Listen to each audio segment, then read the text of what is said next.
Gold தவிர உங்களுக்கு fixed deposit இருக்குது, பாண்ட்ஸ் இருக்குது, மியூச்சுவல் ஃபண்ட்ஸ் இருக்குது, அது தவிர வேறு டைரக்ட் ஸ்டாக் மார்க்கெட்டு இன்வெஸ்ட்மெண்ட்ஸ் இருக்குது, லேண்ட் இருக்குது, ரைட்ஸ்ன்னு ரியல் எஸ்டேட் இன்வெஸ்ட்மெண்ட் ட்ரஸ்ட்டுன்னு இருக்குது. இது மாதிரி பல உபகரணங்கள் இன்னைக்கு இந்தியாவில் மக்களுக்கு தாராளமாக கிடைக்கின்றன.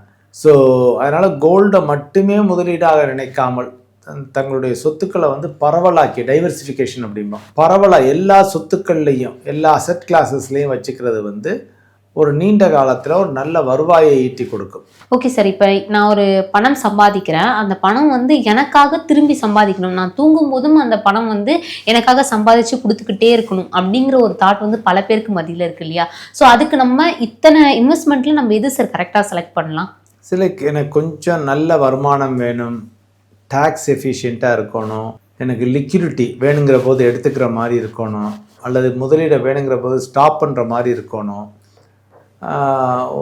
பாதுகாப்பாக இருக்க வேண்டும், அது மிக முக்கியமானது, பாதுகாப்பாக இருக்க வேண்டும், இல்லை மாத வருமானம் வேணும்னா அதை ஈட்டித்தர வேண்டும். இதெல்லாம் நம்ம யோசித்து பார்த்தோம்னா, நான் ஒரு 5 வருஷத்துக்கு நான் போட தயார், 7 வருஷத்துக்கு காத்திருக்க தயார், 5 வருஷத்துக்கு காத்திருக்க தயார் அப்படின்னா மியூச்சுவல் ஃபண்டுகளில் ஈக்விட்டி மியூச்சுவல் ஃபண்டுகள்னு இருக்குது. Okay sir. So equity mutual ஃபண்டுகளில் பங்கு சார்ந்த மியூச்சுவல் ஃபண்டுகளை தான் ஈக்விட்டி மியூச்சுவல் ஃபண்டுங்கிறோம். ஸோ இந்த மியூச்சுவல் ஃபண்டுகளில் முதலீடு செய்யல ஒரு நீண்ட காலத்தில் ஒரு நல்ல வருவாயை ஈட்டித்தரும், ப்ளஸ் உங்களுக்கு பாதுகாப்பாக இருக்கும், ஏற்ற இறக்கமானால் இருக்கும். இப்போ நீங்கள் கோல்டில் எப்படி பார்க்குறீங்களோ ஏற்ற இறக்கம், அதே மாதிரி ஈக்விட்டி மியூச்சுவல் ஃபண்ட்லேயும் ஏற்ற இறக்கம் இருக்கும். ஆனால் நீங்கள் 5 வருஷம் டைம் லைன் கொடுக்குறீங்க, 7 வருஷம் டைம் லைன் கொடுக்குறீங்கன்னா ஒரு உயரிய வருமானத்தை ஈட்டித்தரும். அதே சமயத்தில் மார்க்கெட் கீழே விழுந்தாலும் திரும்பி ஏறி வருவது ஒரு 2.5 வருஷம் 3 வருஷத்தில் ஏறி வந்துடும்.